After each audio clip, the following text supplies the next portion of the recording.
Bienvenue dans ce point bourse du 25 février 2022. Je rappelle que les informations et analyses données sur cette chaîne sont données à titre indicatif et ne peuvent pas être considérées comme un conseil en investissement. L'investissement en bourse est risqué et vous êtes responsable de tous les investissements que vous faites. Alors aujourd'hui, il y a un petit sentiment d'euphorie sur les marchés, hein. Le CAC qui reprend plus de 3,5%.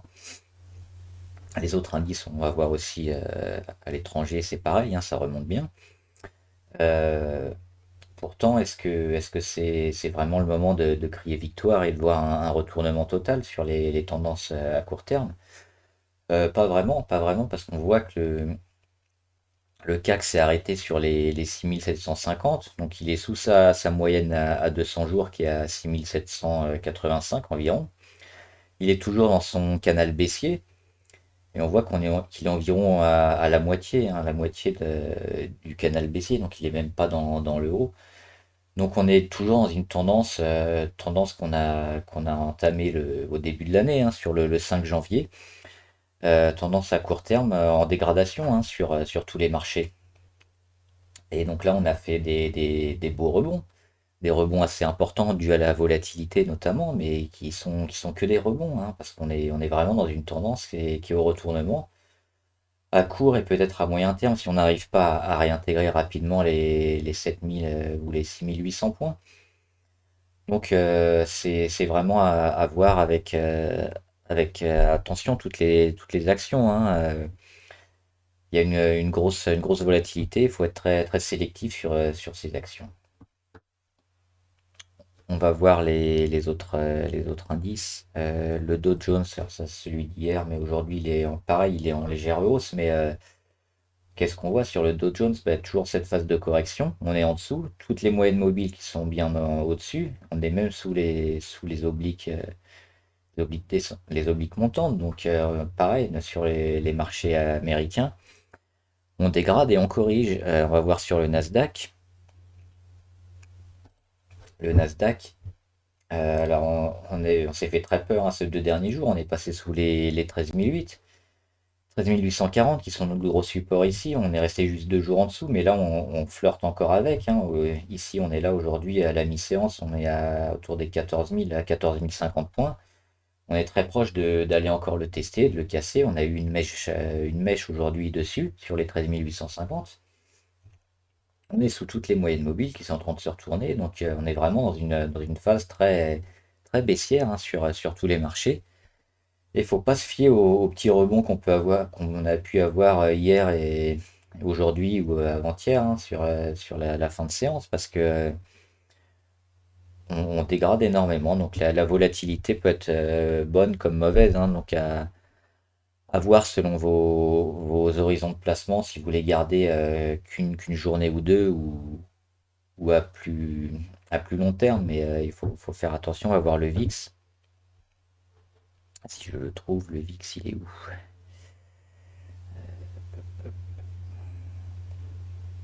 Je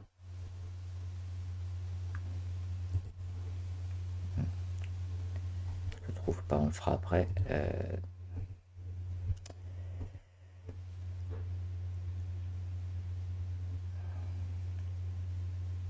Il est là. Hop, désolé.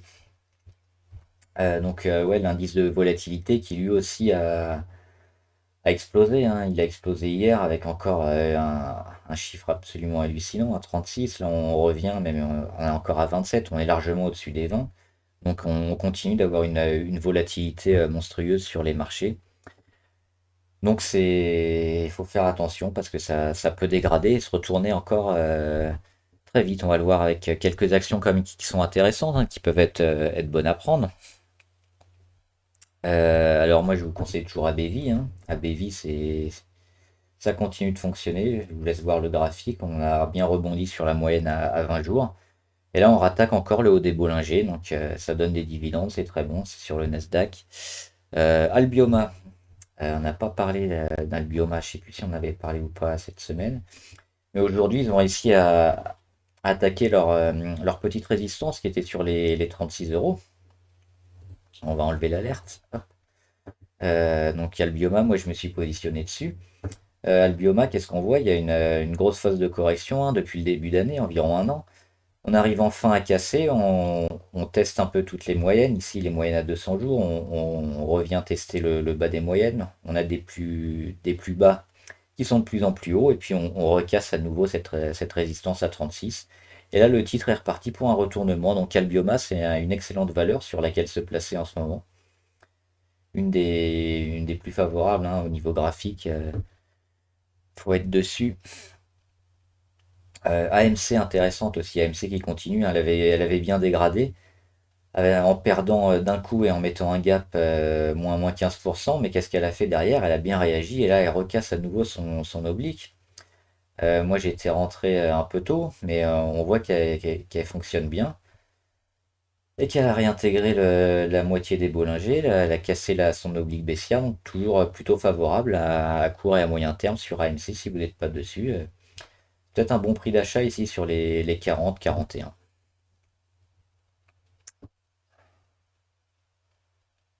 CGG pareil, hein, CGG qui sont toujours dans leur phase de correction, mais qu'on fait des petites incursions dans le bas des Bollinger. Ici, moi j'ai profité pour recharger hein, sur les 0,73. Donc là, on remonte.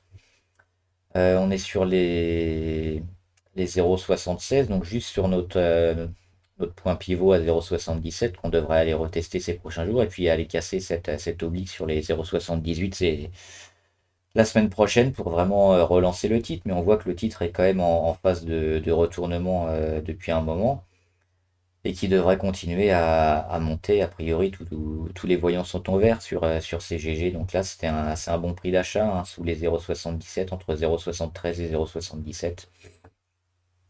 Euh, Chesapeake Energy aussi pareil, hein, Chesapeake qui fait un pic aussi lui vers le haut, plus 5% aujourd'hui. Pareil, je me suis positionné, c'était hier. Donc c'est une valeur qui cote aussi au Nasdaq, hein. Assez récente, hein, on le voit qui a commencé à coter début 2021 et qui donne des dividendes régulièrement. Donc pareil, excellente valeur à avoir en ce moment. C'est une valeur qui est croissante et qui est très intéressante à voir. Harmony Gold, oui, il y a eu une grève sur Harmony Gold, donc ça a un peu fait baisser le titre. L'or, pareil, qui a essayé des plus hauts, qui a réintégré un petit peu. Mais on est toujours dans une phase haussière sur l'or, donc Harmony Gold, il devrait se remettre. Là, c'est la grève qui a fait un peu de mal au titre, mais il devrait relativement bien s'en sortir si la grève ne dure pas éternellement, hein, ces prochaines semaines. Le titre devrait repartir, à voir juste si la grève perdure, ça peut un peu handicaper le titre, mais sinon on est toujours très positif sur Harmony Gold. Hermès c'est un peu tôt pareil pour voir véritablement un support à 1166. Parce qu'il y a encore beaucoup de boulot à faire sur Hermès, notamment cette zone ici à 1320 ou 1350 à aller chercher et à confirmer pour le titre. Pour l'instant, c'est vraiment trop tôt. Donc on peut se placer, mais c'est risqué. On est toujours dans une phase de correction très importante sur ce titre. LVMH, pareil. On est sous la moyenne à 200, on est sous les 667. Alors là, on a fait un beau rebond, mais on est encore juste en dessous. Donc pour l'instant, il n'y a pas de signaux très positifs encourageants sur le luxe.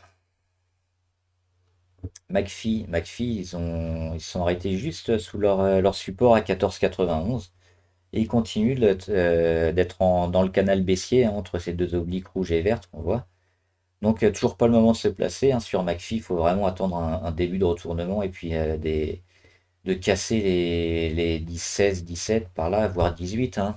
Ça va nous mener probablement jusqu'au mois de mars, mais là, il y a encore un boulot hallucinant à faire sur McPhee qui continue de dégrader, donc on évite de se mettre sur ce genre de valeur. Microsoft, pareil, ils sont juste sous leur moyenne à 200 jours. Donc on est toujours dans une phase de dégradation. Est-ce que si la semaine prochaine ils arrivent à s'extirper et puis à réattaquer les 305 ici, 305 en rouge, ça commencera à être positif. j'arrive pas à tracer. Aujourd'hui, ça n'y a rien qui veut.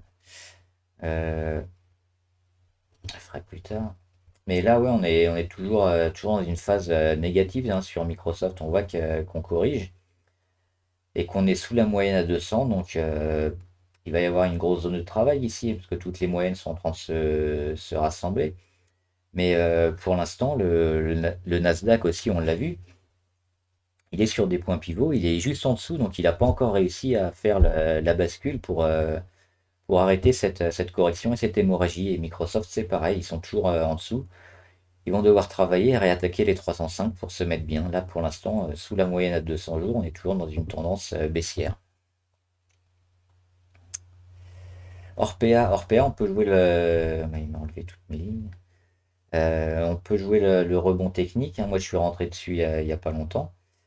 Hier, Orpea, donc j'en parlais, vous pouvez voir sur la vidéo. On vise toujours les 48 hein, à court terme pour Orpea pour du rebond technique. Donc, à prendre entre les 38 et les 40, c'est intéressant d'aller tenter de chercher les 48 à court terme. Parce que là, on est dans une belle phase de rebond sur Orpea.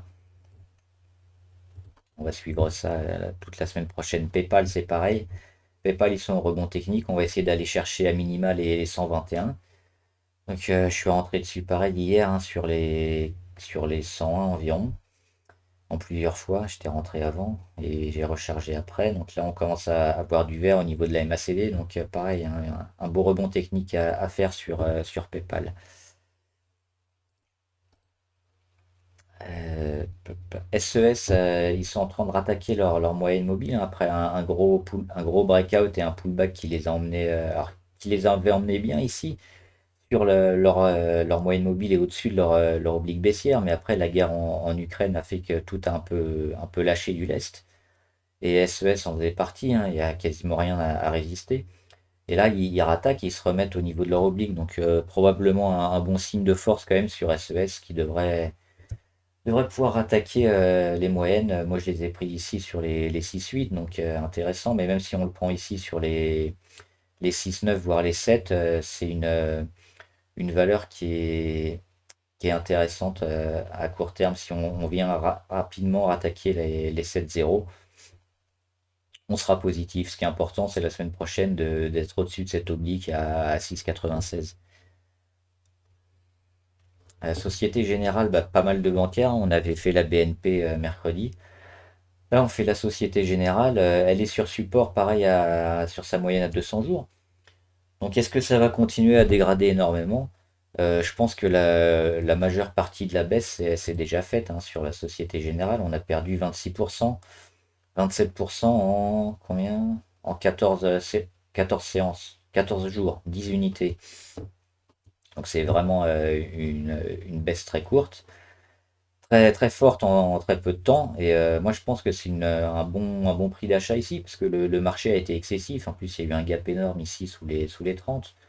Donc essayer de toucher du Société Générale entre 29 et 27, c'est peut-être un bon prix d'achat ici, parce que ça va remonter. Donc c'est une valeur qui se prend et qui s'achète ici sur les 26, 27, 28. Il y a de grandes chances de corriger un peu, parce qu'on a été dans l'excès sur les bancaires. Thales, je vous en parle tout le temps, hein, là ça s'arrête pas de monter.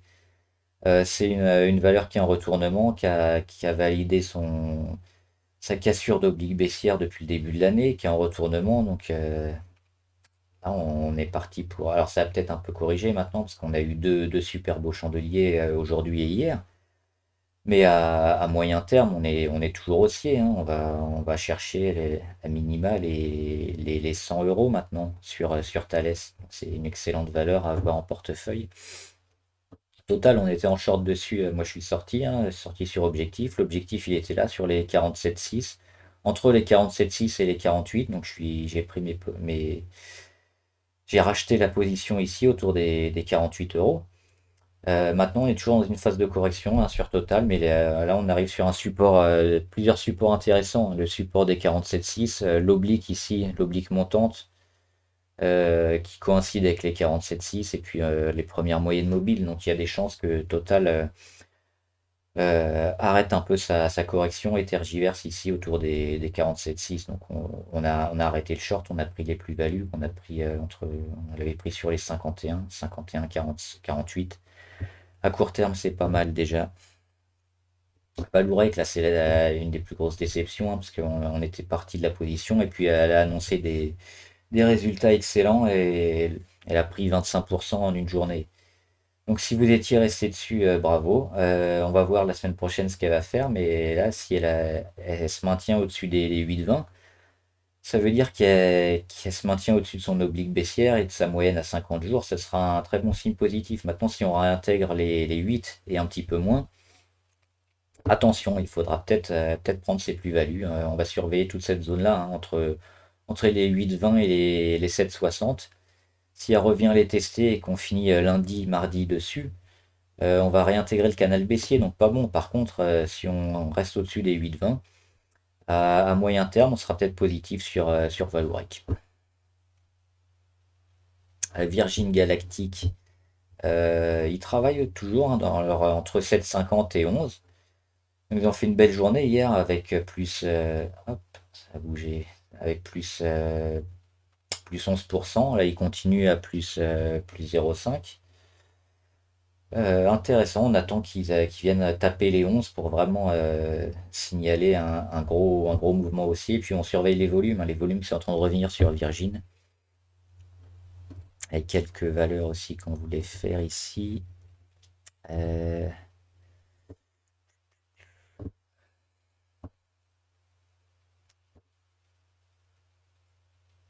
la Française des Jeux, ben, on est toujours négatif, hein, sur la Française des Jeux. On le voit qu'il y a du mal et puis qu'il n'arrive pas à dépasser les 36 euros, qui est à nouveau une résistance sur les 36. Pas mal de volume, hein, ces 2 derniers jours sur la Française des Jeux qui n'arrive pas à passer au-dessus. Donc toujours une grosse pression baissière sur le titre. On va attendre un moment pour rentrer, mais là ça continue de baisser sur la FDJ. On va peut-être aller tester à nouveau le support des 34,5. Et si c'est le cas, ça va être une nouvelle descente aux enfers pour la FDJ. JDE Pits, ouais, qui ont peut-être fait le pullback à voir lundi, mardi, hein, si ça se maintient. Mais on avait le breakout, je vous en avais parlé à la suite du breakout.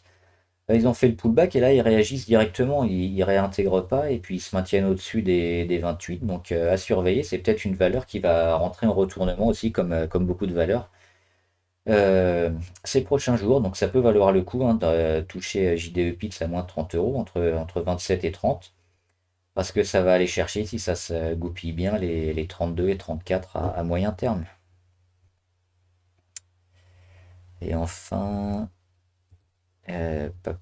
Serge Ferrari qui sont toujours en phase de correction et qui se rapprochent des 13,7. Donc on va surveiller la MACD, les indicateurs et puis toutes les moyennes et puis la phase de correction pour voir quand rentrer sur Serge Ferrari. Mais on va peut-être avoir une fenêtre de tir début mars sur ce titre-là, s'il corrige bien.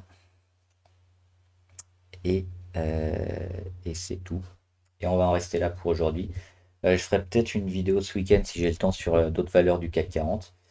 En attendant, n'hésitez pas à vous abonner à la chaîne pour être au courant de toutes les dernières vidéos, à liker et à partager cette vidéo avec des investisseurs que ça puisse aider. Et n'hésitez pas à mettre en commentaire les valeurs que vous suivez chaque semaine dans toutes les vidéos qui sortent. Comme ça me permet de voir celles qui vous intéressent régulièrement et de les remettre en analyse plusieurs fois d'affilée. Voilà, bon trade, à plus!